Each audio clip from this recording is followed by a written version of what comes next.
భూమిపై ఇంద్రుడు పిలిచెరా, వరుణ వరదై పలకరా, ఆకాశాన్ని ఇలదించరా కురిసేవానగా, మారని యాతన తీర్చగా, మాతారాతలు మార్చగా, ఈ జల యజ్ఞము సాక్షిగా తలనే వంసరా.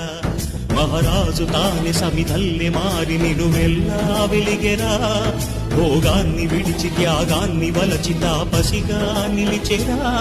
జనక్షేమమే తన సంకల్పముగా, తన ఊపిరి హోమజ్వాలలుగా, స్వర్గాన్ని శాసించ